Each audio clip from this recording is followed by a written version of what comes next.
네, 제16회 평화 번영을 위한 제주포럼 통일연구원에서 준비한 남북 9.19 군사합의 이행 평가와 한반도 평화 증진 방안 패널을 시작하도록 하겠습니다. 오늘 이번 패널의 사회는 서울대학교 정치외교학부의 이정철 교수님께서 진행해 주시도록 하겠습니다. 이정철 교수님 부탁드립니다. 네, 반갑습니다. 서울대학교 정치외교학부의 이정철입니다. 오늘 남북 9.19 군사합의 이행평가와 한반도 평화증진 방안이라는 주제로 통일연구원에서 아주 좋은 세션을 개최해 주셔서 감사드립니다. 최근에 이제 북한이 1월 달에는 강대강 선대선, 그리고 또 얼마 전에는 대화와 대결에도 준비되어 있어야 한다. 또 어저께는 흑꿈 꾸지 마라. 뭐 이런 오락가락하는 북한의 강경과 대화 행보가 있습니다. 남북 9.19 군사 합의를 통해서 초보적인 한반도 안정을 다져놓고 있는 우리로서는 북한의 이런 행보가 상당히 불안하기도 하고, 또 그나마 이 9.19 군사 합의가 유지되고 있는 것에 대해서 또 안도감을 느끼고 있기도 합니다.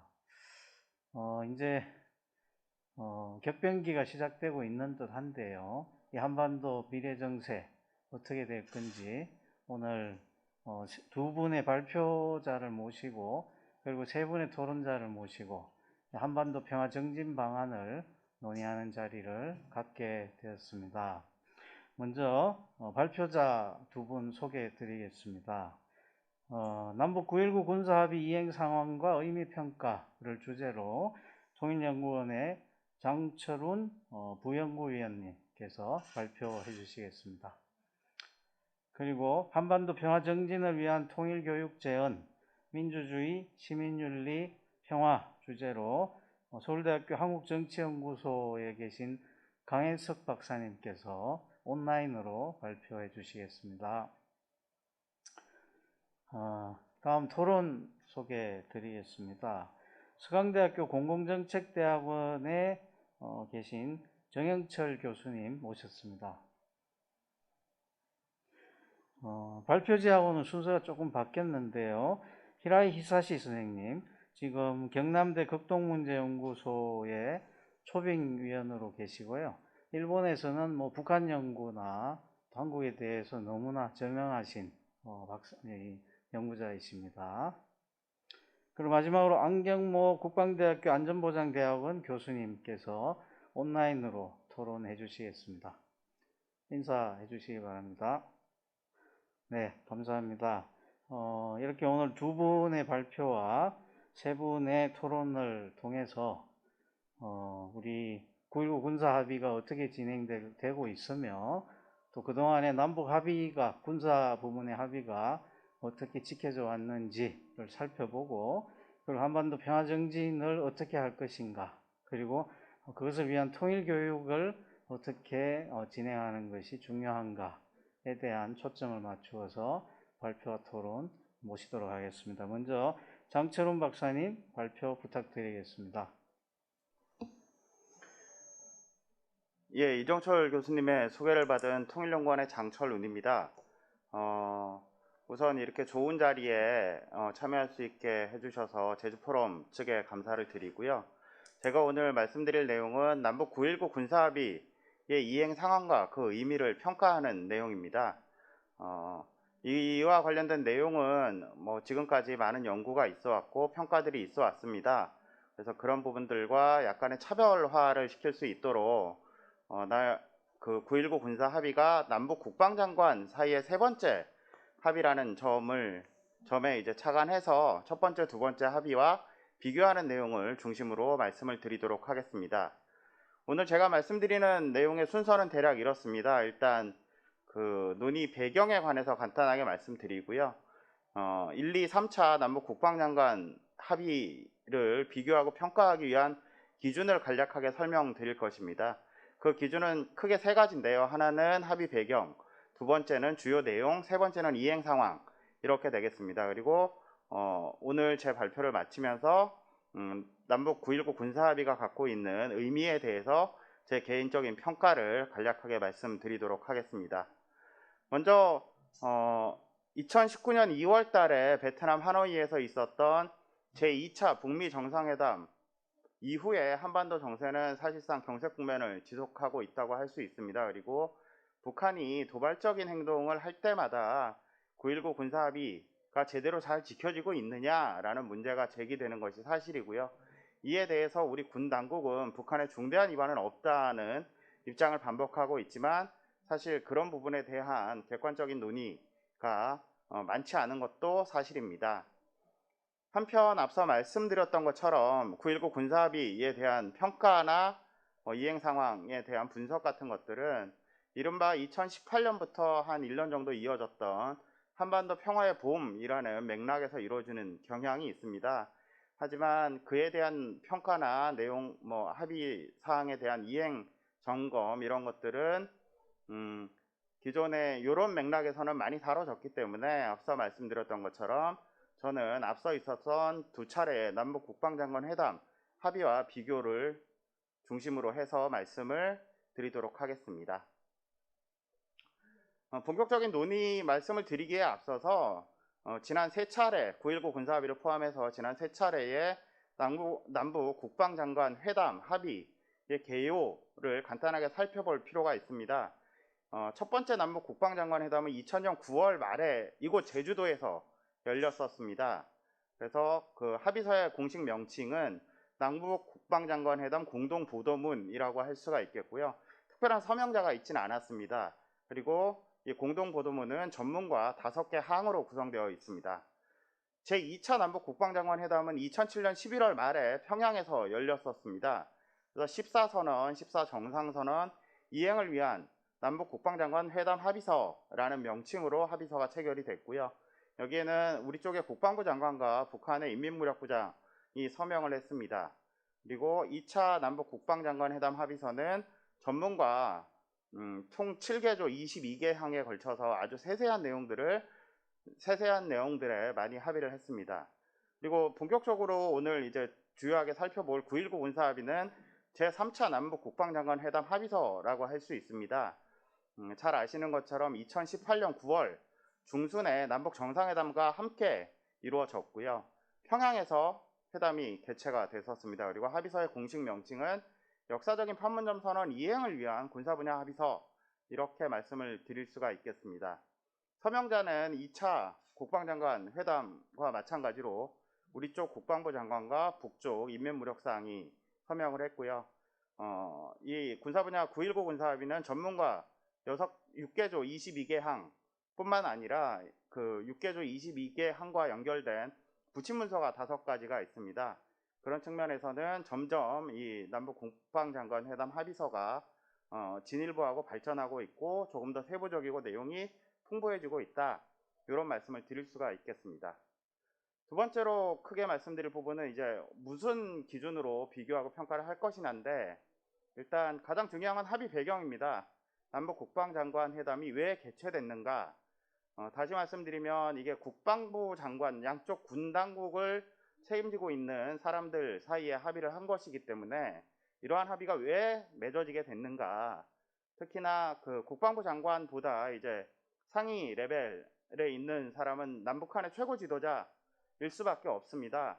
그런 측면에서 진짜로 이 남북 국방장관 회담이 남북 정상회담의 이행을 위해서 이루어졌던 것인가를 살펴볼 필요가 있다는 말씀이고요. 두 번째는 어떠한 내용에 합의했는가, 무엇을 합의했는가입니다. 그래서 남북 정상회담을 이행하는 과정에서 필요한 군사적인 부분들에 합의한 것이 맞는지 그런 내용들을 살펴봐야 한다고 생각을 했습니다. 세 번째로는 이행 상황입니다. 합의는 했는데 이행되지 않았던 남북 합의들 이런 것들에 대한 비판들이 있기 때문에 얼마나 충실하게 잘 이행이 됐는가에 대해서 조금 꼼꼼하게 살펴볼 필요가 있다. 이렇게 말씀을 드릴 수가 있겠습니다. 그러면 그런 기준에 따라서 첫 번째 합의 배경을 중심으로 세 차례의 남북 국방장관 회담 합의서에 관해서 간략하게 말씀을 드리겠습니다. 그 첫 번째 남북 국방장관 회담 같은 경우에는 공동보도문 전문 쪽에 써 있습니다. 2000년 6.15 남북 정상회담에서 채택된 6.15 남북 공동선언 이행을 군사적으로 보장하기 위해서라고 써 있고요. 근데 앞서 보셨던 것처럼 그 첫 번째 남북 정상회담은 2000년 6월에 있었죠. 근데 그 국방장관 회담은 9월에 있었습니다. 상당한 시간적인 차이가 있는 거고, 그런 부분들에서는 2차와 3차 남북 국방장관 회담과 일정하게 차이를 나타내는 대목이라고 할 수 있습니다. 그래서 이 남북 정상회담을 이행하는 측면에서 남북 국방장관 회담이 열렸고 공동 보도문이 나왔냐를 살펴보는 과정에서는 이 시간 순서대로 열린 각종 회담을 살펴볼 필요가 있는데요. 말씀드렸던 것처럼 남북 정상회담은 2000년 6월에 있었고요. 그거를 본격적으로 이행하기 위해서 7월 말에 약 한 달, 1개월여 뒤쯤에 서울에서 첫 번째 남북 장관급 회담이 개최됩니다.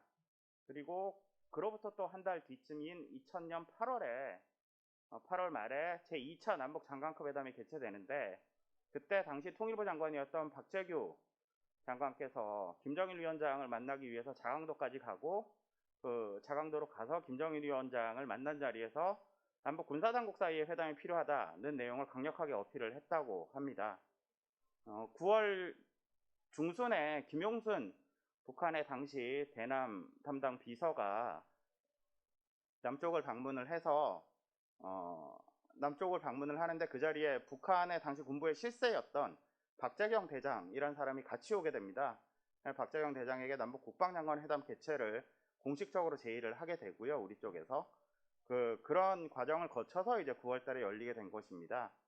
그리고 9월에 남북 국방장관 회담이 이곳 제주에서 9월 25일부터 26일까지 열리자마자 3차 남북 장관급 회담이 뒤이어서 역시 마찬가지로 이곳 제주에서 열리게 됩니다.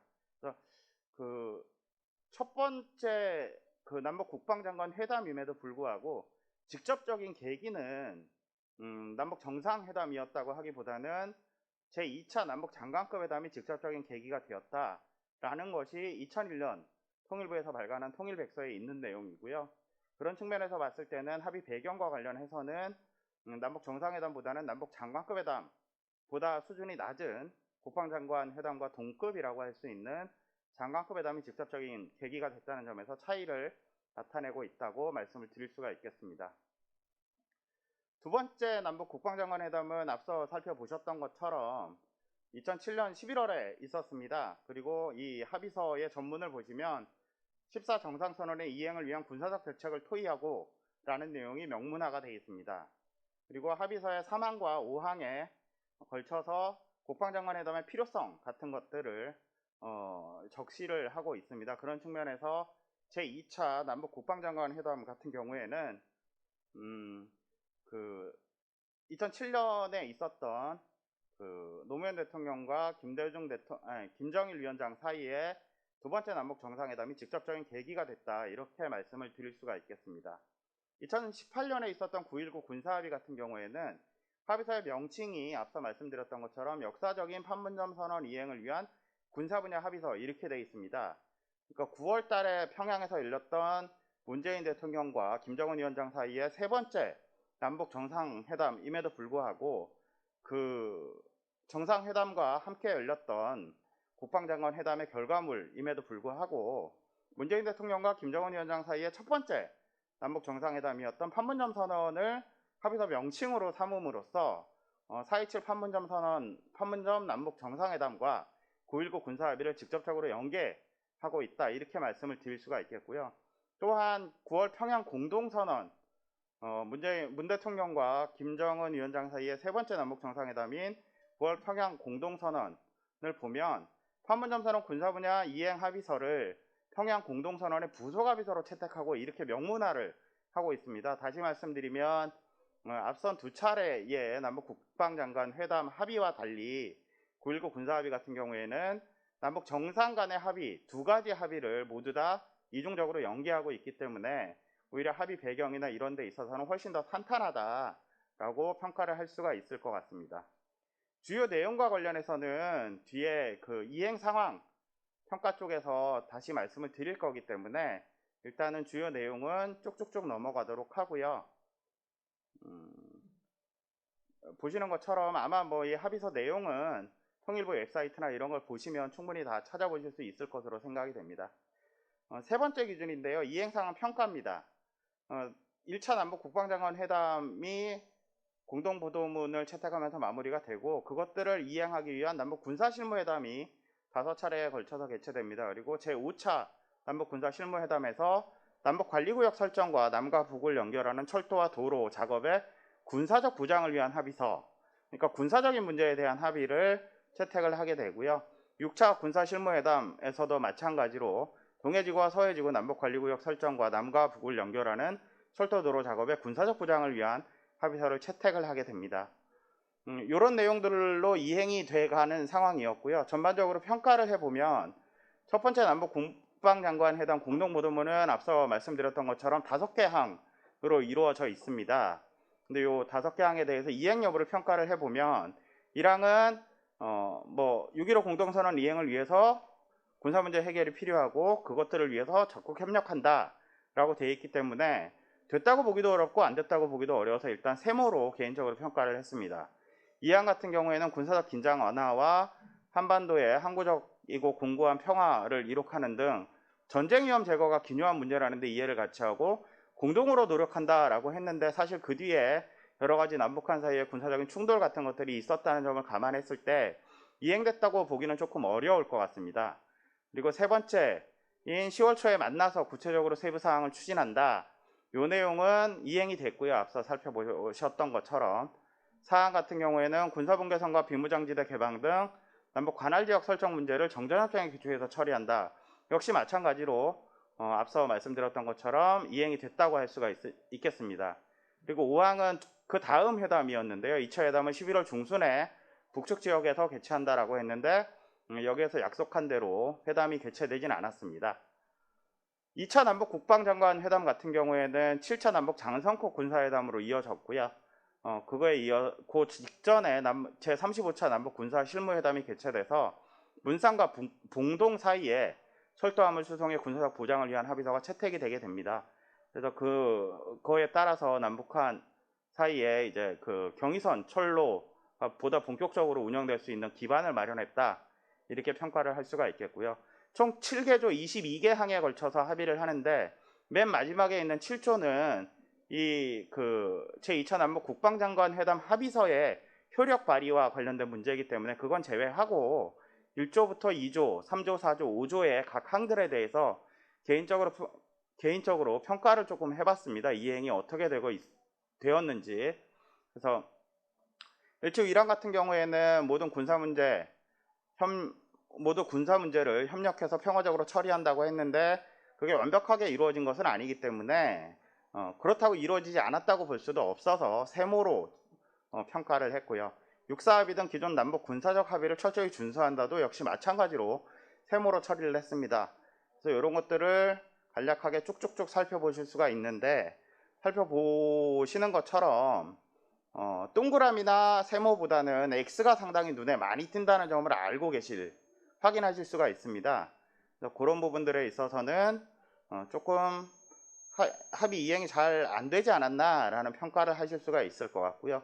9.19 군사합의 이행도 마찬가지로 각 조항에 대한 평가를 좀 해봤습니다. 이건 조금 더 세부적으로 해봤는데 여러 가지 것들에 대해서 앞서서 보셨던 2차 국방장관 회담 합의서보다는 동그라미나 세모가 조금 더 많이 보인다라는 점을 확인을 하실 수가 있을 것 같습니다. 이 세 가지 합의 사항을 큰 틀에서 일단 비교를 해봤는데요. 오른쪽에 이행 평가라고 되어 있는 부분을 보시면 세모 X 동그라미 이런 식으로 표시가 되어 있습니다. 그리고 2차 남북 국방장관 회담 합의서 같은 경우에는 그 항들이 워낙 많기 때문에 조에 묶어서 평가를 일괄적으로 해봤고요. 그 동그라미 같은 경우에 이행이 완료된 경우에는 10점을 개인적으로 부여를 했습니다. 그리고 세모로 평가가 되는 건 5점, X로 이행되지 않은 것으로 판단이 되는 건 0점을 부여를 해서 평균 점수를 내봤더니 제1차 남북 국방장관 회담 공동보도문 같은 경우엔 제 개인적인 평가지만 평균 5점 정도를 줄 수가 있었습니다. 그리고 두 번째 회담 합의서 같은 경우에는 2.5점 정도를 줄 수가 있었고요. 9.19 군사합의 같은 경우에는 4.8점, 그러니까 첫 번째 2000년에 있었던 제1차 남북 국방장관 회담 공동보도문과 비슷한 수준의 이행을 보였다. 라고 말씀을 드릴 수가 있을 것 같습니다. 왜 이렇게 그러면 합의 이행이 서로 달랐느냐? 일단 공통적으로는 남북한 군부의 태도가 기본적으로 영향을 미쳤고요. 대체로 남북한 사이의 군사적인 적대 관계 이런 것들을 감안해서 빨리빨리 움직이려고 하지 않고 미온적이었다라는 게 하나 있고요. 두 번째로는 상위 합의에 얼마나 구체적인 내용이 담겼는지에 따라서 그 합의가 국방장관 회담 합의가 제대로 이행이 되고 그렇지 않고가 있었습니다. 그리고 대북 정책과 남북 관계가 전반적으로 변화한 게 무엇보다도 가장 큰 영향을 미쳤다고 할 수가 있겠습니다. 첫 번째 남북 국방장관 회담 공동보도문 같은 경우에는 6.15 공동선언에 남북 국방장관 회담에서 다뤄야 하는 내용이 사실상 거의 포함되어 있지 않습니다.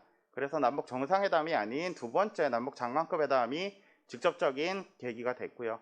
2차와 3차 같은 경우에는 남북 정상회담의 합의 사항들이 다 이렇게 합의 배경으로 국방장관 회담의 배경으로 작용을 했지만 2차 남북 국방장관 회담 합의서가 체결된 2007년 11월 이후에 2008년 초에 그 직후에 이제 그 한국에서 정권 교체가 있으면서 대북 정책의 방향이 바뀐 점이 무엇보다 적지 않은 영향을 미쳤다 이렇게 판단이 되고요. 9.19 군사합의 같은 경우에는 북미 관계의 지지부진과 미국의 정권 교체 등이 영향을 미친 것으로 그렇게 판단을 할 수가 있겠습니다. 그러면 이러한 논의를 토대로 해서 9.19 군사합의가 갖고 있는 의미가 무엇인지를 간략하게 정리를 해봤습니다. 일단 형식적인 측면에서는 남북한의 군사력, 국방을 책임지고 있는 국방 최고 당국자 사이의 세 번째 합의라는 점에서 9.19 군사합의가 갖고 있는 의미를 찾을 수가 있겠고요. 특히나 9.19 군사합의 같은 경우에는 체결 당시에 9월 평양 정상회담과 연계돼서 개최가 되면서 남북 정상회담이 양쪽 군 최고 당국자들이 서명하는 것들을 뒤에 임석해서 지켜보고 실질적으로 보장을 해주는 그런 모습들도 확인할 수가 있습니다.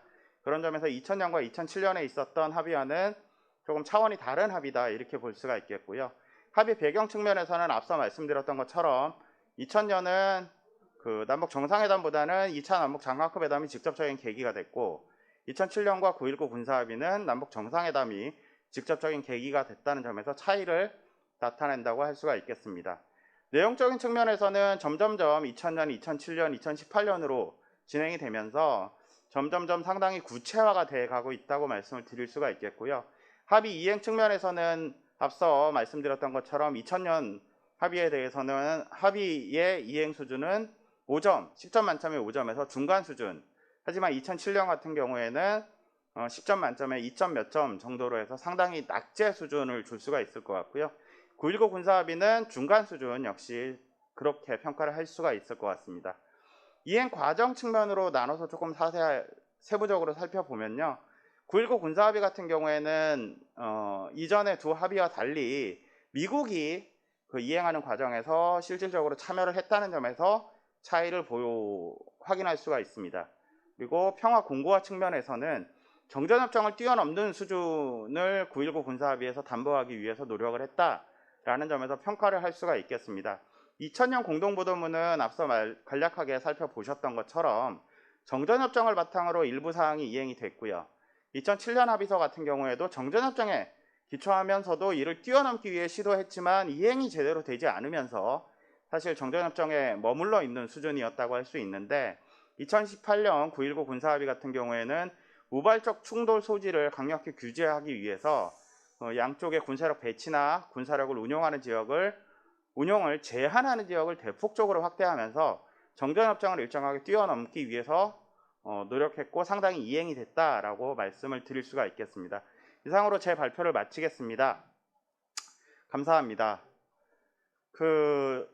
지금 이정철 교수님께서 이번 패널의 사회를 맡아 주셨는데 개인적인 사정이 조금 생기셔가지고 이번 패널의 이후 사회는 제가 아마 진행을 해야 될 것 같습니다.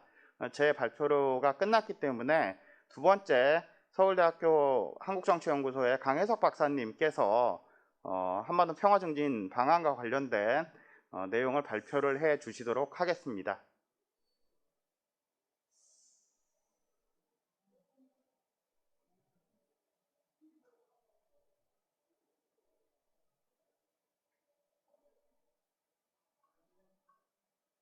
네, 안녕하십니까. 소개를 받은 강은석이라고 합니다. 한국정치연구소에서 있고요.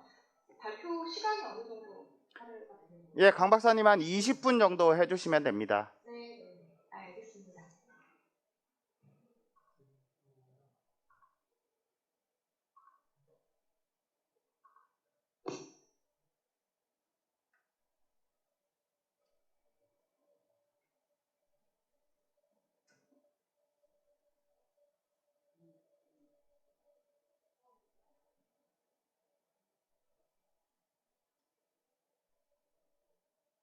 네, 근데 슬라이드 공유가 잘 되고 있는지 모르겠습니다. 네, 안녕하십니까. 발표를 맡은 강혜성입니다. 앞서서 좀 하드한 주제로 군사합의 이후에 여러 가지 쟁점들과 논의들을 살펴봤다면 저는 두 번째 한반도 평화 증진과 관련한 이야기들로 이야기를 좀 풀어보도록 하겠습니다. 특히 교육과 관련한 부분이고요. 특히 이 재현은 민주주의와 시민윤리 그리고 평화를 통해서 이야기들을 좀 구성해 보았습니다. 네. 사실 이 졸업 후에 성인이 돼서 시민이 되겠죠. 고등학생들이 이 평화 통일 교육을 어떻게 받고 있는가, 특히 이 사람들이 시민적 역량 강화를 위해서 교육 프로그램으로서의 평화 통일 교육이 굉장히 중요하다라는 문제의식인데 이것이 그동안의 교육들 상당히 공급자 위주의 그 교육 프로그램의 특징을 보여왔고 이런 부분들이 상당히 개선되어야 된다는 필요성을 가지고 이 문제의식을 갖게 됐습니다. 조금 간단하게 보려고 하는데요. 우리나라 현행 고등학교 교과과정은 교육부 고시 2015 74호에 따른 개정교과서에 의한 것입니다. 이름에서도 알 수 있듯이 교과서 개정이 2015년에 있었고요.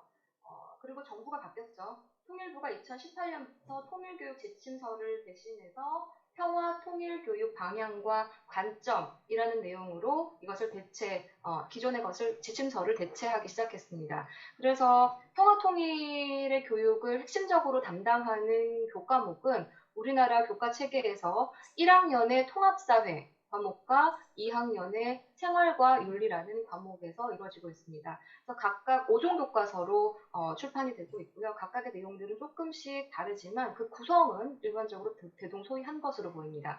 옆에 표를 보시면 공통 과목에 이 사회 과목으로서 통합사회가 자리하고 있고요. 그리고 선택 과목으로 이 여러 가지 과목들 가운데 생활과 윤리가 자리하고 있는 것을 확인하실 수가 있습니다. 7차 교육과정이 97년에 있었는데요. 그 이후에는 수시 개정을 통해서 여러 가지 사회 변화와 역사적인 방향들을 반영하고자 8차 교육과정이라는 말은 없어졌지만 대신해서 이런 부분들을 교육과정 개편이라는 이름으로 대신하게 됐다고 합니다.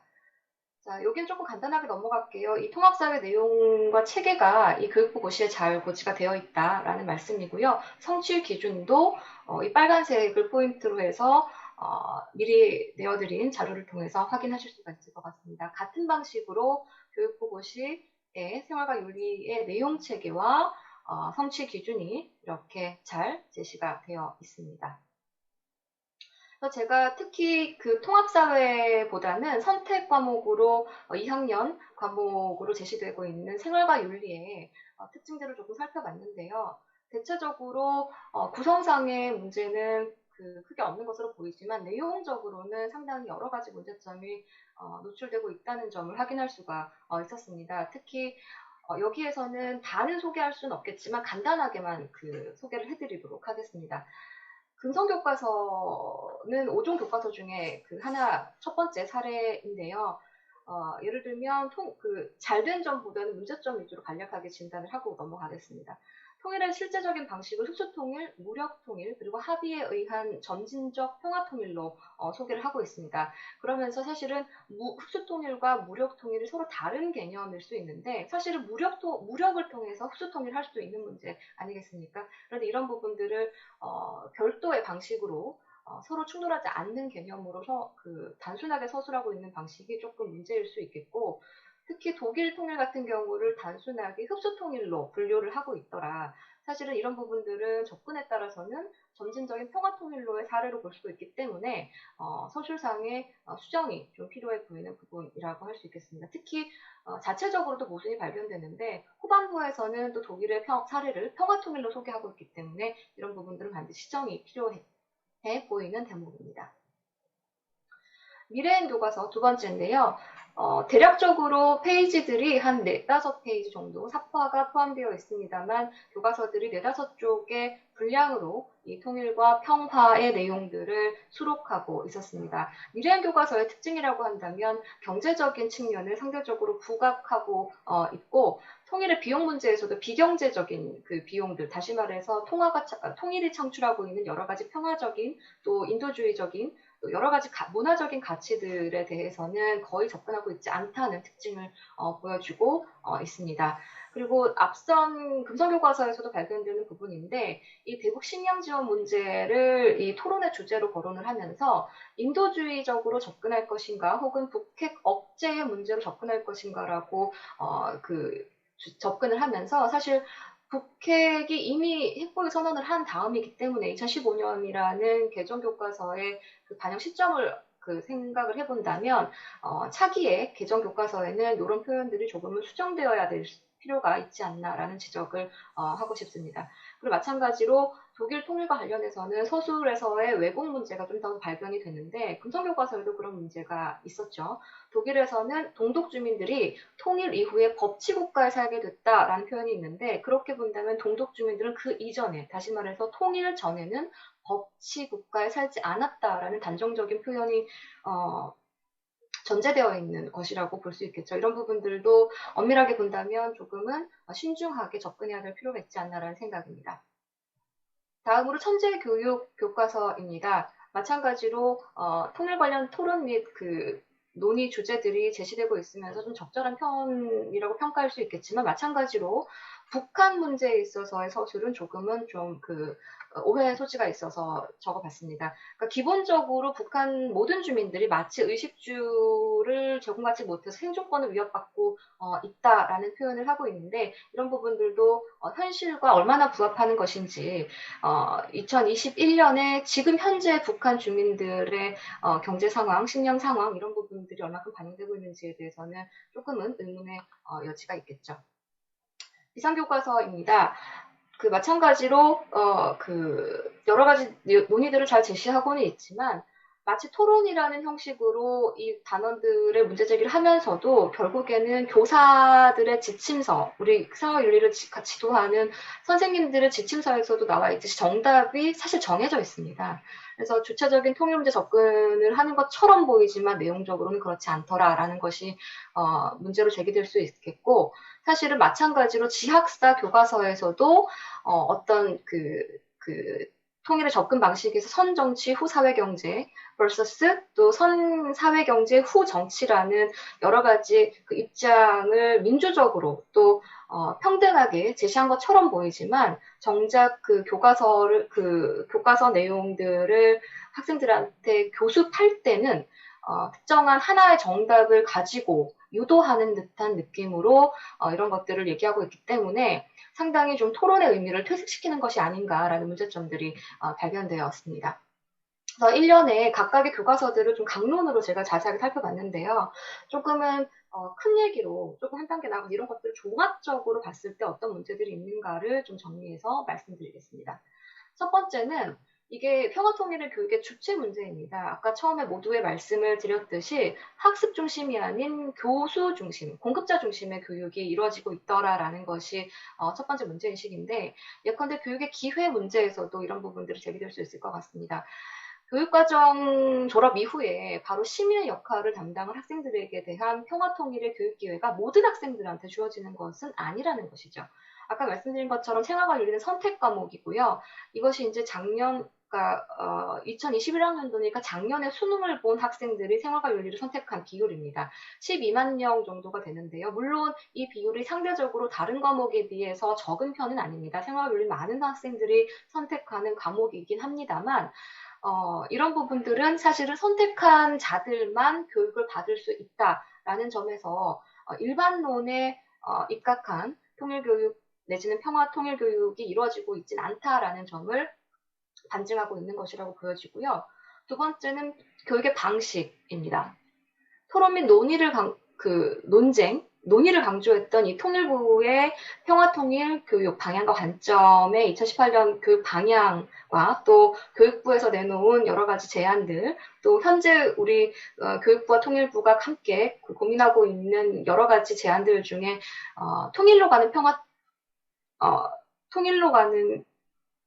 평화통일, 저희 과정으로서의 평화, 이런 부분들이 사실은 굉장히 그 방법론적 면에서는 그 토론과 논쟁을 중시하고 있는데, 정작 이런 부분들이 전혀 반영되지 못하고 있고요. 제가 확인한 바로는 2014년부터 올해까지도, 그러니까 매년 법에 따라서 진행되고 있는 그 통일 학교 실태 조사라는 표를 봤을 때도, 그 조사 결과를 봤을 때도 이런 부분들이 정상적으로는 잘 이루어지고 있지 않더라라는 아쉬움이 있었습니다.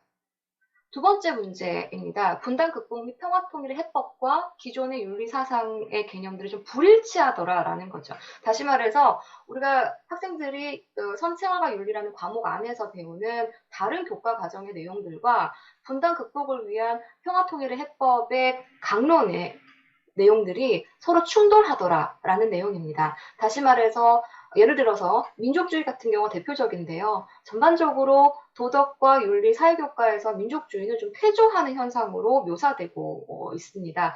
그렇지만 통일과 관련한 해법으로서 이 민족주의는 공동체로서의 회복, 그리고 민족적인 어떤 당위론, 이런 것들을 통해서 상당히 또 통일에는 굉장히 중요한 가치로 지향이 되고 있죠. 그래서 이것들이 어떻게 보면 좀 충돌하고 있는 문제인데, 이 부분들을 교과서 내에서는 해소되는 대목들이 전혀 없더라 이러는 거죠. 그래서 미래지향적이고 건설적인 통일의 정당성을 마련할 수 있도록 민족주의 개념 자체를 조금 재고할 필요가 있다라는 것이 제 생각입니다. 최근에 또 국제적으로 급세하고 있는 일부 강대국들에서 벌어지고 있는 백신 민족주의 같은 부분들도 여러 가지 해석될 여지들이 많은데요. 이 교과서에서 사실 좀 업데이트될 필요가 있겠죠.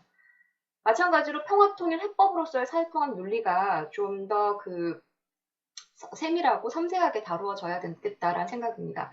평화 달성을 위한 개인적 또 국가적인 노력으로 남남 갈등 문제가 전혀 언급되고 있지 않습니다. 다시 말해서 개인은 어떻게 노력해야 되고 국가는 어떻게 노력해야 된다, 이런 어떤 문제점과 진단의 과정에서 사실 남한 내부의 사회 문제로 가장 중요하게 대두되고 있는 남남 갈등 문제는 사실 그렇게 그 천재교과서를 제외하고는 크게 다루어지고 있지 않거든요. 그래서 이런 부분들이 좀 더 자세하게 다루어질 필요가 있다.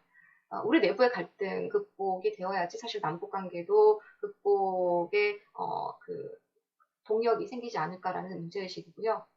마지막으로 북한 통일 지식의 부족으로 인한 쟁점 및 이해, 입장 수립의 어려움입니다. 이것은 아까 말씀드린 것처럼 학교 통일교육 실태조사에 기반한 문제의식인데요. 북한 관련 교과서의 내용이 상당히 부족한 현실이었습니다. 사실은 이 평화통일의 직접적인 당사자인 북한임에도 불구하고 북한 관련 지식이 사실 너무 교과서에 반영이 되고 있지 않아서 이런 부분들에 대한 갈증을 사실 학생들도 그렇고 교사들도 마찬가지로 호소하고 있었습니다. 그리고 정작 거기에 제시되어 있는 내용들조차도 상당한 오류가 많이 발견되고 있기 때문에 예를 들어서 천재교과서 같은 경우는 북한 성분에 관한 이야기들을 너무 일반화시켜서 단정적으로 표현하고 있는데요. 이런 부분들은 상당한 오류가 발견되고 있기 때문에 수정이 필요한 대목이라고 생각됩니다. 두 번째로 분단 비용과 통일 비용, 통일 편익에 대한 실증적이고 비교적인 정보가 제시되고 있지 않더라라는 것인데요. 분단 비용에 대한 정보는 모든 교과서가 사실 피상적으로 서술되고 있습니다. 분단 비용이라고 하는 것은 분단 70년 이상이 지속되고 있는 한반도 현실에서 우리가 지금 이 순간도 우리가 지불하고 있는 비용임에도 불구하고 거기에 대해서는 이렇다 할 실증적인 자료가 제공되고 있지 않고요. 통일 비용에 대한 비교 사례인 독일의 경우에 실증적인 정보 제공 대신에 굉장히 정치적인 서술로 한정하고 있다는 것도 아쉬움으로 지적될 수 있을 것 같습니다. 통일 편익에 대한 구체적인 데이터는 일부 교과서에 한정되어 있습니다. 예컨대 금성이라든지 비상교과서가 그 예시가 될 수 있을 것 같습니다. 그렇다면 이제 이 통일 교육, 그럼 어떻게 할 것인가 라는 문제로 넘어가 보도록 하겠습니다. 내용이 좀 많아서 좀 빠르게 진행하고 있는데요. 감안해서 잘 봐주시기 바랍니다. 이 세 가지 정도로 이 이야기를 풀어나갈까 하는데요. 이 세 가지는 우리나라 사회교과에 있는 생활과 윤리, 또 통합사회에서 가장 중요한 가치로서 풀어내고 있는 키워드이기도 합니다. 이런 민주주의와 평화, 시민교육들을 통일과 어떻게 연결지을 것인지가 굉장히 중요한 관건이라고 판단하고 있습니다. 그래서 이 세 가지를 통해서 관련한 문제를 극복해보자라는 것이 제언으로 제시될 수 있을 것 같습니다. 통일과 분단의 이분법을 극복하자, 분단 비용에 대한 실증적이고 구체적인 교육을 실시하자, 그리고 단순한 편익으로서의 통일을 접근할 것이 아니라 분단 극복의 과정으로서의 가치로 이런 것들을 좀 격상시켜 보자라는 것입니다. 그래서 첫 번째는 통일과 분단의 이분법을 극복하자는 것인데요. 사실 통일과 분단, 우리 그 사이에 아무것도 상정하지 않는 것처럼 보입니다. 그래서 통일한다는 것은 어떤 과거에 분단되지 않은 상태로의 회복, 복귀 정도로 이해가 될 수도 있는데, 이런 것들은 우리가 그 정상이라는 것을 조금 개념 정의를 달리해서 어떤 정상이든지 간에 복원의 의미로서 접근을 하는 것을 넘어서 발전적인 과정으로서 이 이분법을 극복해야 되는 것이 아닌가라는 입장이고요. 거기에는 당연하게도 그 과정으로서의 평화라는 것이 자리한다고 말씀드릴 수 있겠습니다. 두 번째 제언으로 분단 비용에 관한 실증적인 구체적 교육이 필요하다 이런 것인데, 아까 잠깐 말씀드렸던 것처럼 이 한반도의 분단의 극단적인 단절과 적대성들을 좀 더 자세하게 또 현실적으로 들여다보자라는 입장입니다. 이 독일의 교역 내용과 남북 교역의 비교, 이 내용들을 간단하게 자료들을 제시되어 있으니까 여러분들 확인하실 수 있을 것 같고요. 남북 교역액이라든지 이 대동독 지원과 대북 지원이 거의 30배 정도의 차이 있었다라는 것들, 그리고 인도적 지원 문제들도 사실 우리나라 거의 독일 통일 과정에서의 비교적인 수치로 봤을 때는 상당히 비교가 안 될 정도로 교류와 협력과 지원의 부분에서 어느 정도로 우리가 부족한지에 대한 이야기들을 말이 아니라 이 데이터를 통해서 여러분들 확인하실 수가 있을 것 같습니다. 인적교류도 마찬가지고요. 자매결연, 지자체, 요즘 이제 평화통일과 관련해서 지자체들 역할을 굉장히 많이 지적하고 있는데, 독일에서는 이미 이런 부분들이 잘 진행이 됐었다라는 거죠. 그래서 마치 우리가 냉전 시기에 미소 간에 전혀 대화가 없었던 것처럼 보이고, 그렇기 때문에 우리 지금 남북 간의 단절, 어떤 그런 것들도 너무 당연하게 느껴지겠지만, 사실은 이 사진에서도 볼 수 있듯이 소련 대사와 케네디 대통령은 이렇게 담소를 나눌 정도로 악의 제국과도 외교는 이루어졌다. 그러니까 남북 간의 교류나 이런 부분들이 단절된 것이 그리 당연한 것은 아니라는 거죠. 세 번째 제언, 통일 편익을 분단 극복으로서의 과정으로 가치를 격상시키자라는 이야기입니다. 아까 제가 계속해서 통일 편익에 대한 이야기를 생활과 윤리 이런 교과서들에서 너무 단정적으로 편익 중심으로 얘기했다고 하는데요. 이런 서술들을 통해서 여러분들 잘 확인하실 수 있을 것 같습니다. 그래서 저는 이 세 가지를 통일과 민주주의, 통일과 평화, 통일과 세계 시민윤리와의 접목을 통해서 적어도 교과서 안에서의 교육, 평화통일 교육이 이루어져야 한다라는 문제의식을 갖고 있고요. 첫 번째 민주주의와 통일인데, 이런 어떤 민주주의 기본 원칙이 사실 그동안의 냉전 이데올로기에 기반한 국가안보론과 민주주의 충돌로 인해서 동등한 참여와 시민 통제 모두를 만족시킬 수 없는 어려움을 노정시켜 왔다고 판단하고 있습니다. 첫 번째로 민주주의 후퇴의 순간들에 항상 북한 위협론이 있었다라는 것이 여러분들 그림을 통해서 확인하실 수가 있고요. 두 번째로 북풍과 색깔론을 통해서도 늘 우리는 제한된 정보, 국가보안법으로 규정된 여러 가지 정보가 독점된 상태로 북풍을 맞이하고, 또 우리 한국 정치의 현실들을 또 받아들일 수밖에 없죠, 수동적으로. 마찬가지로 이 한국판 색깔론, 메카시즘 이런 부분들도 그 일환이라고 볼 수 있겠습니다. 남남 갈등과 취약한 정당 구조도 그 일환이고요.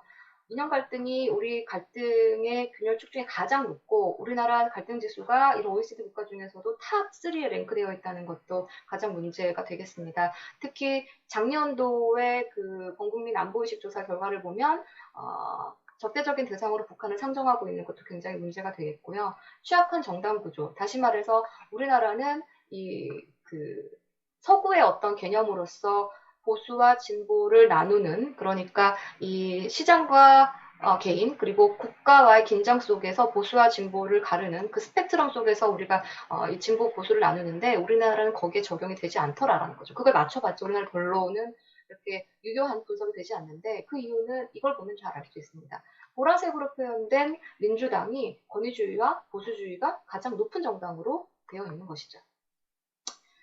그렇지만 그 비교가 이런 대국과 대외 관계에 나타난 그 국민의힘 대 민주당 여러 가지 이름이 있습니다만 그 대비는 보다 극명하게 드러나는 것을 알 수 있죠. 다시 말해서 굉장한 그 정당들 간의 그 대비가 나타나는 것은 다른 것이 아니라 바로 그 대북관, 대북 정책, 북한관이라는 거죠. 두 번째로 평화와 통일입니다. 평화는 통일의 방식에 그치거나 그 결과로서 주어지는 선물이 아니라 그 자체로서 목표가 될 수 있고 이런 의미에서 통일이 평화 구축의 과정이 되어야 한다는 점을 교육에 반영되어야 한다는 것입니다. 여러 가지 이야기가 있는데요. 그래서 이 정부에서도 이 단순하게 통일론을 넘어서 평화가 굉장히 중요하게 반영이 되어야 된다는 점을 사실 문재인 정부 취임 초기부터 굉장히 강조를 해왔던 것도 예시라고 할 수 있겠습니다. 시간이 오바가 돼서 여러 가지 이야기가 있습니다만 결국에는 이런 어떤 그 평화 문제가 당연하게도 통일 문제와의 접목 속에서 또 가치 그리고 그런 것들 선순환 속에서 이루어져야 된다는 점을 간략하게 말씀드리고요. 세 번째 마지막으로 이 세계 시민윤리와 통일 그리고 세계 한반도 이런 부분들을 좀 반영이 되어야 되겠는데 말씀드린 것처럼 사실은 우리한테 교리처럼 느껴졌던 그래서 신자유주의의 표본처럼 느껴졌던 이 세계화가 지금은 더 이상 우리에게도 또 그들에게도 사실은 교리가 아니죠. 그래서 이 세계화가 굉장히 이제 더 퇴조하고 있는데 그 반대로 민족주의는 부상하고 있죠. 이런 과정들 속에서 과연 이 분단 질서가 어떤 영향을 받고 또 원심력으로부터 이 구심력을 어떻게 차단해갈 것인지에 대한 문제의식들이 한반도 그 분단 극복 과정에서도 상당히 반영되어야 된다라는 문제입니다. 그래서 이 한민족과 다문화의 과정, 이 가치들 속에서도 교과 과정이 어떤 식으로 서술하는지도 굉장히 신중하게 잘 접근해야 될 것 같고요. 그 동질성의 실현으로서의 통일도 중요하지만 이질성과 또 포용으로서의 통일도 상당히 중요하다. 이런 부분들이 독일 통일 과정에서도 통일이 됐다고 해서 평화가 정답처럼 혹은 선물처럼 선언적으로 주어지는 것은 아니기 때문에 평화에도 상당히 그 시민윤리적인 접근과 또 노력이 필요하다라는 것을 말씀드릴 수가 있을 것 같습니다. 네, 그래서 결국에는 이 다양성의 포용과 통합을 통해서 세계, 그리고 한국, 그리고 한반도라는 세 가지 차원의 그런 어떤 그 분단과 평화를 극복을 위한 여러 가지 노정들이 함께 선순환적으로 이루어져야 된다는 말씀을 드리면서 발표를 마치도록 하겠습니다. 빠른 발표 경청해 주셔서 감사합니다. 네, 강혜석 박사님 그 온라인으로 좋은 내용의 발표를 해주셔서 감사드립니다. 저희에게 주어진 시간이 총 80분이었고 지금 현재 남아있는 시간이 이제 한 30분 정도 됩니다. 그리고 온라인으로 이 유튜브를 통해서 이번 패널의 논의 과정을 지켜보는 분들도 계시기 때문에 죄송하지만 토론자분들께 많은 시간을 드리지는 못할 것 같고요. 각각 한 7분에서 8분 정도 준비해 오신 내용을 토론을 해주시면 감사하겠습니다. 제가 이번 패널에 이제 여러 선생님들을 발표자와 토론자로 모시면서 어떠한 주제에 대해서 말씀을 해주십시오 라고 토론을 해주십시오 라고 부탁을 드렸었는데 준비하신 부분이 많으심에도 불구하고 각자 편하신 내용에 대해서 토론을 해주시면 될 것 같습니다. 준비하신 거를 짧은 시간 내에 모두 다 전달하려고 노력하시기보다는 조금 더 한 가지에 집중해서 말씀을 해주시면 좋을 것 같고요. 그러면 일단 우선 첫 번째 토론자로 서강대학교의 정영철 교수님께서 토론을 해 주시겠습니다. 7분 정도니까요. 7, 8분 정도니까 부탁드리겠습니다. 네, 반갑습니다. 소개받은 서강대학교의 정영철입니다. 먼저 이렇게 좋은 자리를 마련해 주신 제주포럼과 통일연구원 측에 감사를 드립니다. 저는 이제 사실 그 토론을 우리 장철원 선생님하고 강혜숙 선생님 두 분에 대해서 다 준비를 했는데 장철원 선생님께서 선택과 집중을 좀 해달라고 그러셔서 그래도 준비를 했으니까 각 선생님들께 한 가지를 중심으로 해서 토론을 할까 합니다. 나머지는 제가 토론문을 썼으니까 그 토론문을 참고를 해주시면 감사를 하겠습니다. 먼저 장철원 선생님 발표문에 대해서는 지금까지 3차례에 걸친 남북 국방장관 회담에 대한 비교 분석, 그다음에 평가까지를 아주 일목요연하게 잘 정리를 해 주신 것 같습니다. 경험상으로 보더라도 이 3가지 장관 회담을, 국방장관 회담을 그 내용과 배경과 이행까지 평가를 해서 학술적으로 발표된 논문은 지금까지 거의 없었던 것 같아요. 그래서 첫 작업이고, 아쉬운 점이 있다면 여기에 플러스 돼서 왜 그 이행이 되지 않고 있는가, 그러니까 부분적으로 이행이 된 것들도 있겠지만 왜 이행이 되지 않고 있는가, 그 다음에 조금 더 자세하게 들어간다면 이행이 되는 것들은 왜 이행이 되었는가. 1차 국방장관 회담에서 우리 장철원 박사님께서 5점 정도를 평가를 하셨는데, 상대적으로 1차 국방장관 회담에서 합의된 내용들은 군사 분야에 대한 직접적인 어떤 제도 개선이라든지 뭐 군축이라든지 군비 통제라든지 이런 것보다는 교류와 협력을 지원하기 위한 것들이죠. 그래서 주로는 이제 비무장지대 통과를 위한 어떤 지지, 지원 이런 거니까 직접적으로는 개성공단이라든지 금강산 관광을 원활하게 진행하기 위한 비무장지대 철길, 도로길 뭐 이런 것과 관련된 거라서 중간에 유엔사 문제가 있긴 했지만 상대적으로 좀 이행이 쉬웠던, 혹은 이행이 불가피했던 뭐 이런 측면이 있었다면, 2차 국방장관 회담은 이제 발표문에서도 나왔듯이 정권이 교체되면서 대북 정책의 방향이 바뀌어지고 이러면서 사실상 이행에 대한 남북 간의 이행의 의지도 제대로 좀 높아지지 못했고 실제로 이행으로 넘어가지도 못했던 겁니다. 이제 우리가 조금 주목해서 봐야 될 건 이제 9.19 합의문에 대한 이행률이죠. 9.19 합의문을 군사적으로 뒷받침하는 제3차 국방장관 회담의 내용들이 어떻게 지금 진행이 되고 있는가 해서 우리 장철원 박사님께서는 한 4.8점 정도 이렇게 점수를 부여하신 것 같아요. 근데 그것도 조금 살펴보면 남북이 수행할 수 있는 것들은 어느 정도 이행이 됩니다. 그런데 3차 국방장관 회담에서 합의된 내용을 보면 남한이 혹은 남북이 독자적으로 결정할 수 있는 것도 있고 그렇지 못한 것도 있고 이런 것이죠. 그래서 대부분이 이행되지 않고 있는 것들을 보면 이 미국과의 협의가 필요하거나 남한과 미국이 협력을 해서 이행을 해야 되는 부분들, 이런 부분들은 이행률이 굉장히 떨어지고 있는 이런 모습들을 보이거든요. 더구나 2019년도에 그 하노이 회담이 실패하게 되면서 이런 경향이 더 짙어진 것이고요. 이렇게 보면 합의문에서 우리가 이행할 수 있는 건 어디까지이고 그 다음에 이행할 수 있는 걸 실제로 이행한 것과 미국과의 협력을 통해서 이행할 수 있는 것은 무엇인지, 이런 것들을 좀 명확하게 좀 갈라봐야 되지 않을까라는 생각이고, 더 중요한 거는 현재 남북관계가 교착되어 있는 굉장히 중요한 이유 중에 하나가 북한의 주장이긴 합니다만 남북의 합의가 제대로 이행되지 못하고 있다라고 하는 이런 내용인 것이죠.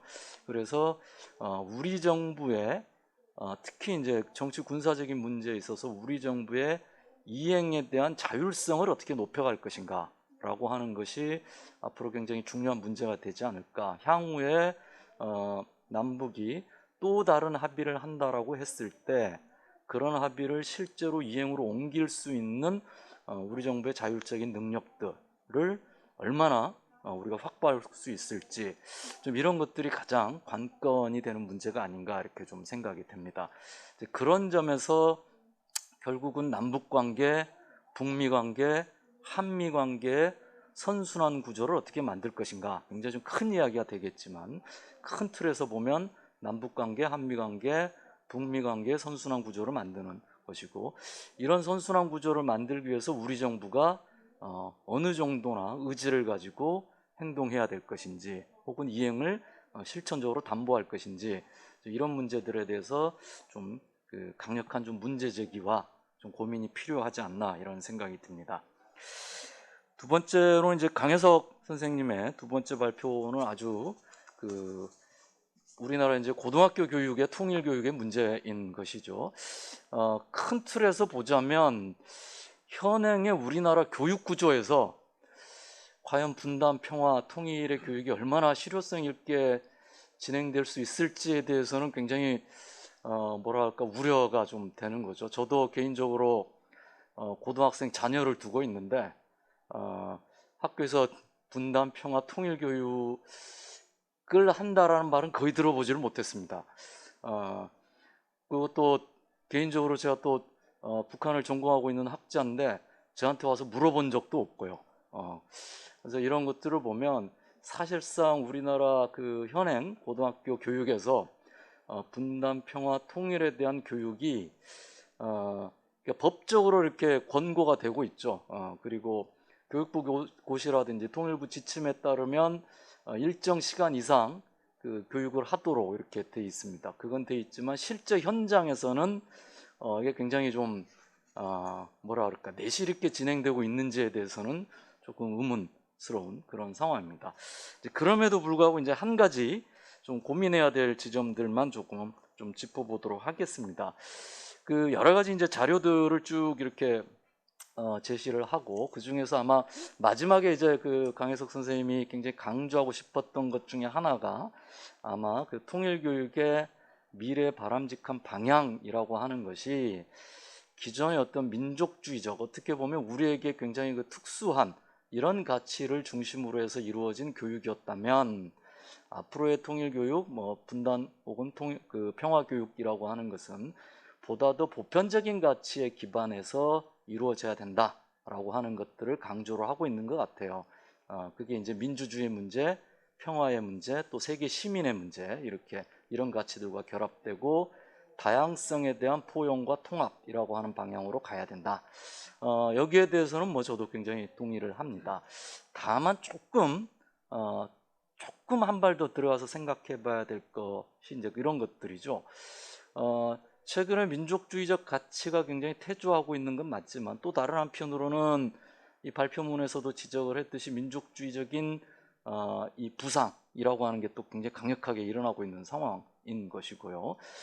또 하나는 세대별로 이 가치 지향이 좀 차이가 나죠. 우리나라에서 지난 2018년도에 평창 동계올림픽에서의 남북 여자 아이스하키 단일팀을 구성하는 문제에서도 사실 이제 굉장히 좀 과거에는 좀 생각하기 어려웠던 그런 좀 사회 현상들이 발생하면서 젊은 세대를 중심으로 해서 단일팀 문제에 대해서 굉장히 비판적인 목소리가 컸던 것도 사실이고요. 근데 그런 것들을 앞으로의 평화와 통일 교육에 포섭하고 그것들을 어떤 굉장히 합리적인 방안으로 만들어내는 데 있어서는 굉장히 중요하지만, 그렇다고 해서 우리의 통일 문제라든지 분단 문제라든지 평화의 문제가 세대의 문제는 아니라는 것이죠. 세대를 뛰어넘는 문제인 것이죠. 세대를 뛰어넘는, 어떻게 보면 남과 북, 아주 상투적인 표현을 하자면 남과 북 이 모든 민족, 그러니까 우리 전체 민족의 문제인 것이죠.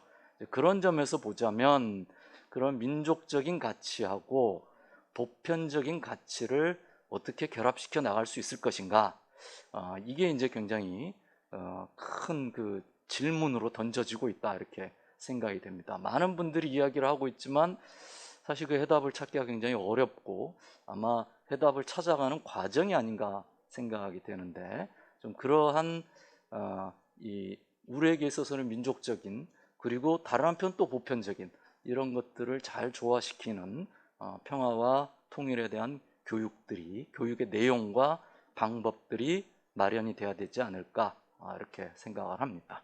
이상입니다.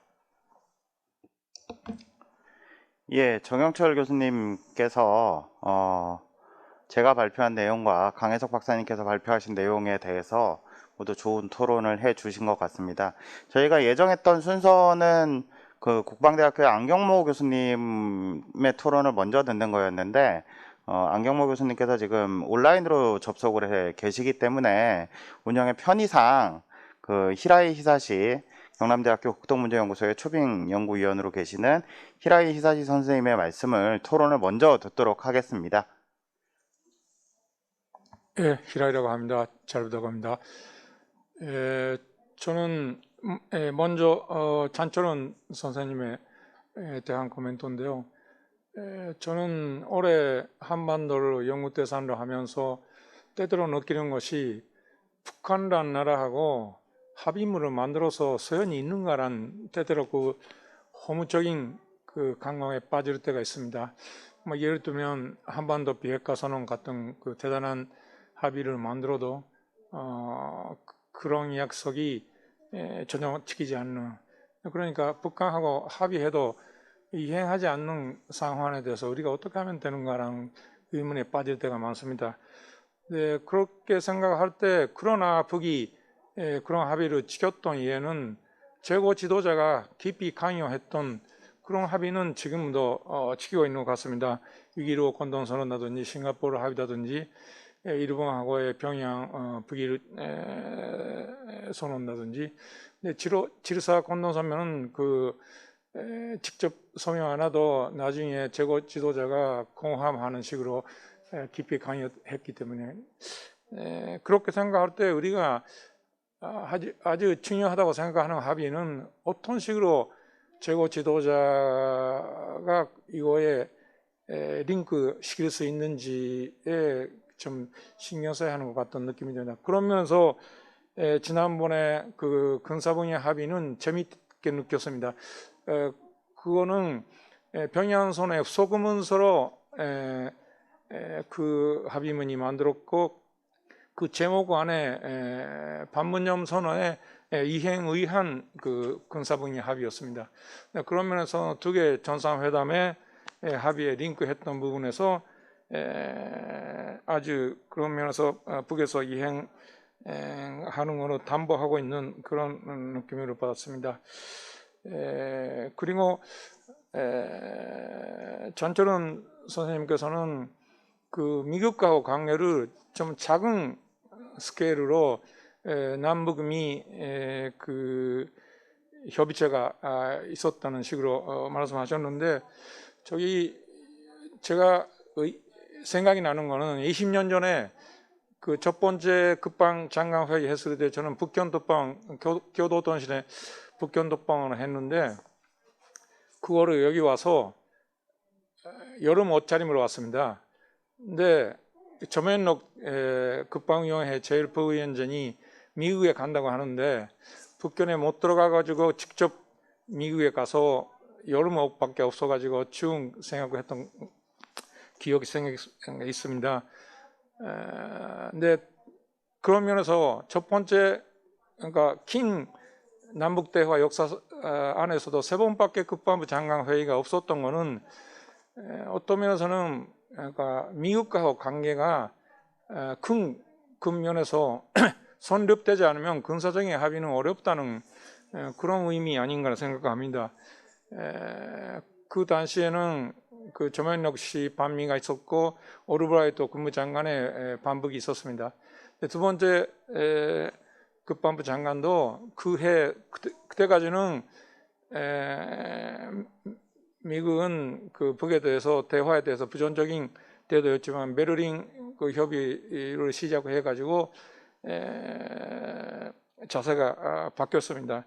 하고 세 번째는 아시다시피 싱가포르 합의에서 그 하노이에 가는 그 도중에서 생긴 그 합의입니다. 그러니까 이번에 9.19 합의도 어떤 면에서는 그 미국에서 합의가 어떻게 되는지 지금 요즘은 그 군사분야 합의를 파기하는 문제가 자꾸 북에서 고려하지만 그 전체로는 북미 관계가 어떻게 정리되는가의 문제가 깊이 강요하고 있는 것 같습니다. 그런 면으로 생각해야 하고 그리고 북한하고 합의는 어떤 면에서는 북한의 실리를 보장하는 그런 필요가 필요하지 않을까 생각합니다. 첫 번째 국방부 장관 합의는 그 당시에 금감산 그 강간에서 윤로 강강을 그러니까 보장하는 그런 그 합의였습니다. 그것 때문에 북의 경제적인 이익을 얻었습니다. 두 번째는 철도 연결 문제, 그거는 그막 실질적으로는 그 순간적인 행사로 끝났지만 하여튼 잔해에 대한 북의 철도 연결에 대한 희망이 있었다고 생각하고 이번에도 군사 합의가 지키는 많은 군사 분야 합의였지만 어떤 면에서는 북에서 이 합의를 이행할 때 유리하다, 열세적인 문제점에서 서로의 그 행동을 제한하기 위해서 북에서 좀 유리하지 않을까라는 점을 담보하고 있는 것 같습니다. 그런 면에서는 우리가 큰 차원에서 북의 약간의 실리를 주면서 큰 되돌이 안에서 그 합의를 이행할 수 있도록 하는 그런 노력이 우리의 필요하지 않을까 그렇게 느꼈습니다.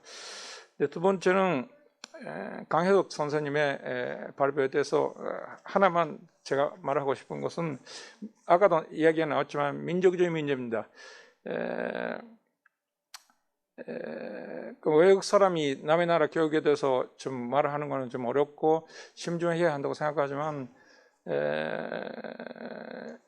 한국에 있어서는 제가 여기서 느끼는 것은 식민지 지배는 민족주의는 해반의 철학이었습니다. 그러니까 그 민족주의에 대해서 부정적인 생각이 거의 없었죠.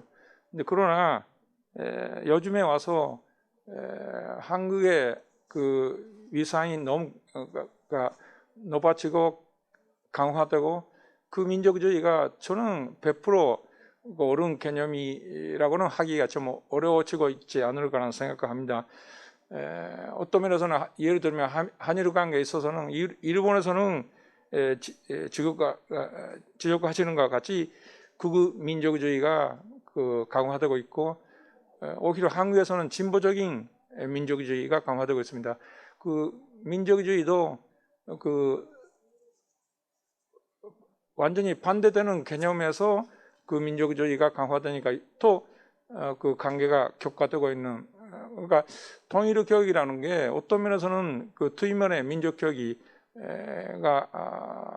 투입받침 할 것인데 그 민족주의라는 것을 우리가 어떤 식으로 서로 일본도 마찬가지고 한국도 마찬가지고 민족 치산주의에 빠지지 않고 우리가 어떤 그 내셔널리즘을 형성할 수 있는가 문제를 병화 교육이나 민족 통일 교육 안에서 가르칠 필요가 있지 않을까라는 걸 요즘 강하게 느낍니다.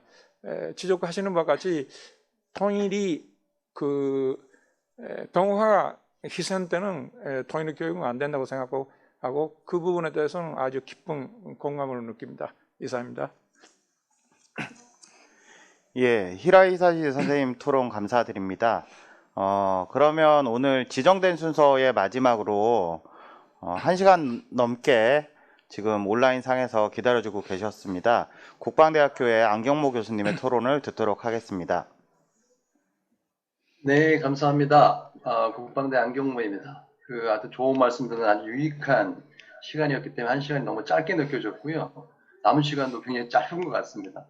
어쨌든 평화의 섬 제주도로 이렇게 초대해 주셨는데 줌으로만 참석하게 돼서 아주 죄송하면서 또 무척 아쉬운 마음입니다. 아마 직접 참석한 많은 분들이 제주도의 푸른 바다와 하늘을 보시면서 평화에 대한 의지를 더 굳게 다지시지 않았을까 합니다. 오늘 세션의 타이틀이 한반도 평화 증진 방안인데요. 뭐 다 들으셨겠지만 오늘 두 분 발표 모두 평화 증진을 위한 굉장히 실증적이고 구체적인 내용들을 담고 있다는 점에서 주제에 매우 적합하고 또 많은 도움이 될 수 있는 훌륭한 발표가 아니었나 합니다. 앞에 좋은 말씀들을 많이 해주셨고 또 시간 제약도 있기 때문에 중복되는 이야기는 빼고 한 5분 안에 마치는 것을 목표로 간략히 말씀을 드리겠습니다. 먼저 장철원 박사님 발표 관련된 부분인데요. 하여튼 뭐 남북관계 받침 속에서 뭐 분석 역시도 굉장히 단절적으로 이루어지는 경우가 많다는 점을 고려하면 굉장히 시간적인 연속적 흐름 속에서 비교적으로 평가하고 분석하려는 시도가 굉장히 돋보였던 발표가 아니었나 합니다. 또한 9.19 군사합의 합의 수준이 이전과 비교했을 때 상대적으로 나쁘지 않는 수준이다라는 전반적인 평가에도 동의를 하고요. 근데 뭐 그럼에도 아까 뭐 정민철 선생님, 뭐 히라이사이 선생님도 지적해 주셨습니다만 한미동맹, 뭐 북핵 문제 등 좀 더 포괄적인 안보의 조건들과 구조들과 연동되어 있는 한반도의 상황상 이 남북 간의 군비 통제를 위한 노력들의 이제 근본적 한계가 있을 수밖에 없다라는 점은 하여튼 근본적인 난제인 것 같습니다. 물론 뭐 장철원 박사님께서 말씀하신 바와 같이 이런 한계에도 불구하고 한반도 군비 통제 하나의 과정으로 봤을 때 진행기관의 성과가 결코 무의미하지 않다. 그 부분도 뭐 당연히 매우 중요한 바입니다. 이러한 전자에서 저는 뭐 그 전반적인 내용을 동의하면서도 조금 더 본연구에서 추가해 주셨으면 하는 이제 부탁을 좀 드리려고 하는데요. 그거는 이제 기존 합의가 가지고 있는 한계점들에 대한 분석, 그리고 또 발전 방향에 대한 제언들이 조금 더 추가되면 저희 모두에게 더 감사한 발표와 연구가 되지 않을까 싶어서 말씀을 드리는 것인데요. 사실 굉장히 중요한 부분들이 저는 하여튼 이 비교에서 시작을 해야 된다고 생각을 합니다. 그래서 시계열적으로 비교를 해주신 부분 너무 흥미롭게 봤고요. 또 한 가지의 비교의 축이 추가되면 어떨까 합니다. 그건 이제 다른 사례들과의 어떤 수평적 비교인데요. 사실 박사님도 뭐 잘 알고 계시지만 군사합의에 대해서 사실 굉장히 여러 가지 평가가 있습니다. 특히 뭐 안보를 굉장히 걱정하시는 분들 중에서 또 제가 또 근무하고 있는 이 국방부 쪽 또 쪽에서는 또 다른 평가들도 굉장히 있거든요. 어떤 분들은 뭐 우리가 뭔가 손해봤다, 심지어 뭐 속았다.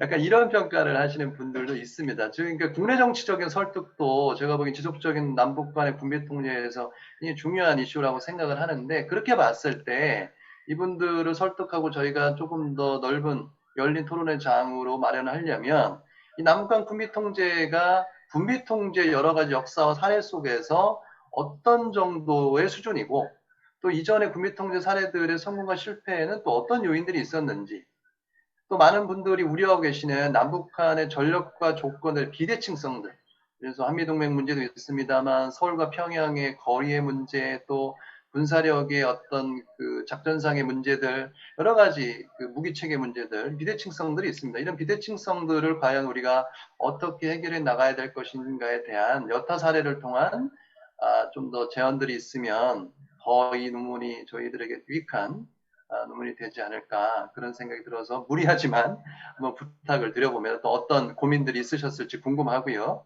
그 다음에 강은석 박사님과 관련해서는 뭐 간단히 말씀을 드리겠습니다. 어떤 뭐 두 번째 강 박사님 발표 역시도 저는 사실 개인적으로는 이 뭐 북한 통일 문제 전문가라고는 합니다만 이 고등학교에서 어떻게 교육을 하고 있는지는 저희 고등학교 졸업한 지 너무 오래돼서 모르고 있었는데, 이번에 굉장히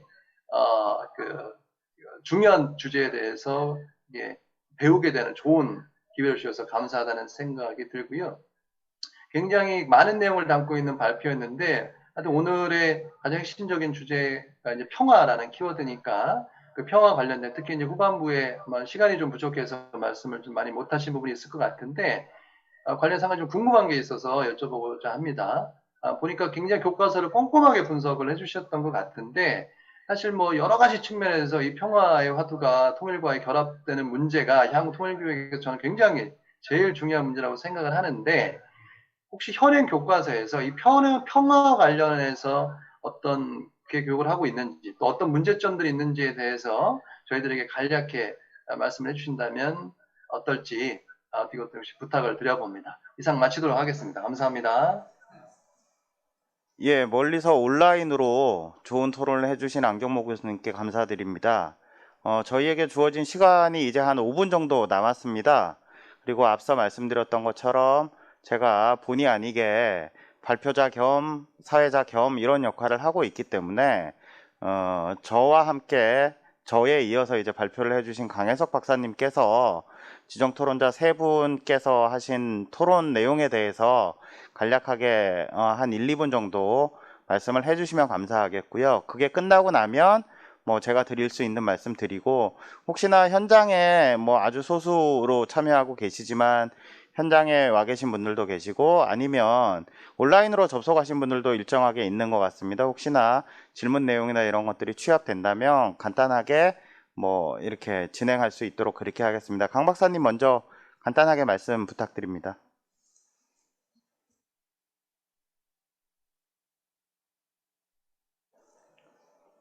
강 박사님 소리가 꺼져 있는 것 같습니다. 죄송합니다. 세 분 토론자님 말씀해주신 거 너무 깊이 공감하고요. 또 잘 들었습니다. 역시 민족주의는 저에게 화두인데, 사실 정윤철 선생님께서 많은 사사를 갖고 공부를 해오고 있습니다만 매우 적합하고 또 좋은 지적해주신 것 같습니다.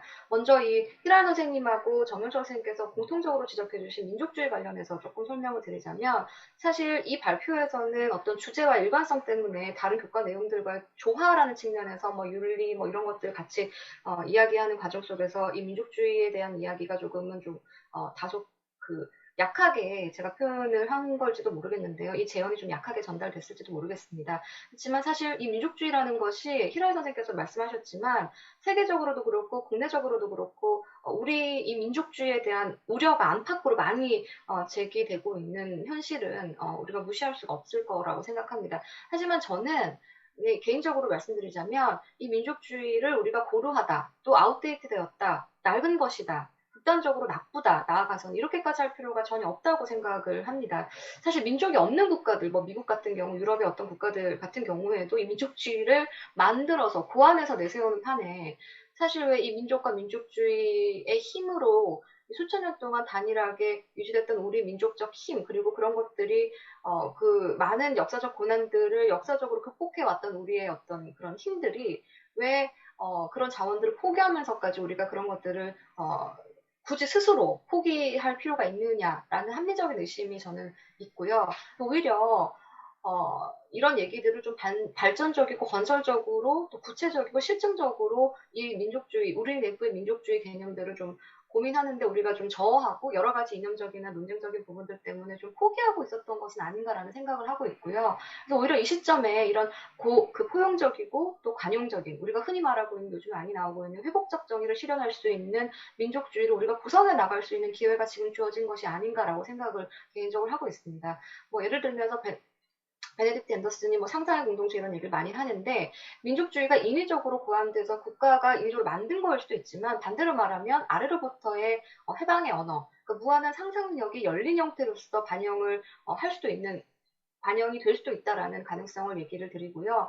또 우리가 그 민족을 폐쇄적이고 또 과거의 어떤 고정적인 형태로서의 통일론으로 국한시키기보다는 그걸 넘어서 포용적이고 관용적인 가치들을 구체적이고 실증적으로 고안해 나갈 수만 있다면 발전적이고 미래지향적인 민족주의가 재탄생할 수 있는 기회가 있지 않을까라는 희망적인 말씀으로 지적해 주신 부분들을 좀 대신하고 싶고요.